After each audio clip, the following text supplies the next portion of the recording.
एक आदरणीय जीवन. जे चकाकतं ते सारं सोनं नसतं. जे पांढरं दिसतं ते सर्व काही दूध नसतं. भगवे कपडे घालणारी सर्वच माणसे साधुसंत नसतात. या उक्त्यांमधून चिरंतन सत्य सांगितलेलं आहे, विशेषतः शेवटच्या उक्तीतून. भगवे कपडे घालून अनेक माणसे फिरतात, पण खऱ्याखुऱ्या अर्थाने ते सर्व काही संन्यासी नसतात. संन्यासी कोणाला म्हणावे? जो आपल्या अनुयायांना योग्य मार्ग दाखवतो तो. काही दिवसांपूर्वी मी म्हैसूरला गेले होते. परित्यक्ता स्त्रियांसाठी उभारण्यात आलेल्या एका आश्रमाचा उद्घाटन समारंभ होता.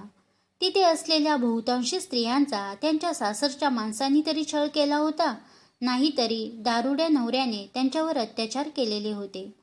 शिवाय आर्थिक हालाकी व सामाजिक दुःस्थितींमुळे अशा स्त्रियांच्या माहेरच्या लोकांकडूनही त्यांना कोणताच आधार मिळणे शक्य नव्हते. काही तर अशी उदाहरणे होती की तरुण मुली आईवडिलांच्या विरोधाला न जुमानता घरातून पळून गेल्या होत्या, पण प्रियकराने हनीमून झाल्यावर त्यांना टाकून दिले होते. साधारणपणे अशा ज्या मुली असतात त्यांना नंतर आपल्या आईवडिलांकडे जाण्याचं धाडसही होत नाही.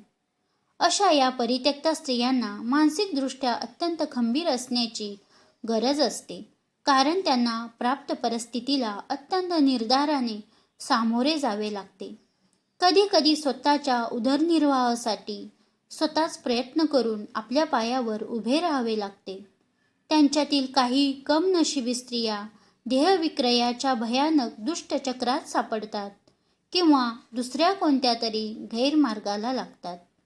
बेकायदेशीर कृत्यांच्या जाळ्यात नकळत अडकतात. असं म्हणतात, यशावर हक्क सांगायला अनेक जण पुढे येतात, पण अपयशाचा धनी होण्यास मात्र कोणीच तयार नसतो. किती खरं आहे ते आपल्याला पाहायला मिळतात त्या या अभागी स्त्रिया आणि त्यांची मुले. पण त्यांच्या या परिस्थितीला जबाबदार असणारे मात्र पडद्याआडच राहतात. त्याचमुळे आपल्याला नुसता परिस्थितीला बळी पडलेल्या या स्त्रियांना दोष देऊन चालणार नाही. खरं तर बरेचदा परिस्थितीच त्यांना गैरमार्गाचा अवलंब करण्यास भाग पाडते, पण तरीही त्यांना आपण मदत तर केलीच पाहिजे. काहीही झालं तरी माणसाच्या हातून चूक घडू शकते. To err is human.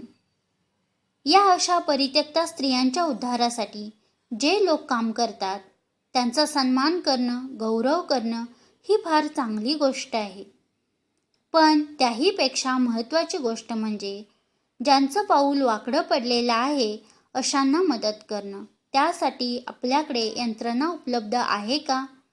या अशा व्यक्तींना आसरा देणाऱ्या किंवा त्यांचं पुनर्वसन करणाऱ्या अगदी हाताच्या बोटावर मोजण्या इतक्या संस्था आहेत. त्या संस्थांमध्ये स्त्रियांना आपल्या पायावर उभं राहण्यासाठी सक्षम बनवलं जातं. त्यांना समाजात मानाने जगता यावे यासाठी प्रयत्न केले जातात. म्हैसूरमध्ये अशा प्रकारची संस्था काढण्याची कल्पना सर्वात प्रथम ज्यांच्या मनात आली ते कोणत्याही राजकीय पक्षाचे पुढारी नव्हते, ना त्यांना प्रसिद्धीची हौस होती.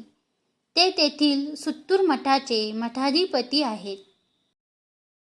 स्वामीजी विद्वान आहेत. दया, करुणा व अनुकंपेचा खरा अर्थ त्यांनी जगला आहे व म्हणूनच पददलित अशा परित्यक्तांना सहाय्य करण्याची कल्पना त्यांच्या मनात आली.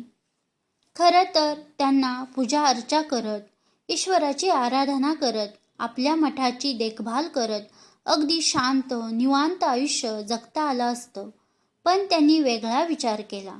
स्वामीजींच्या मठाची 1.5 एकर जमीन होती. त्याची किंमत सुमारे 1 करोड होती. ही सर्व जमीन त्यांनी दान केली आहे.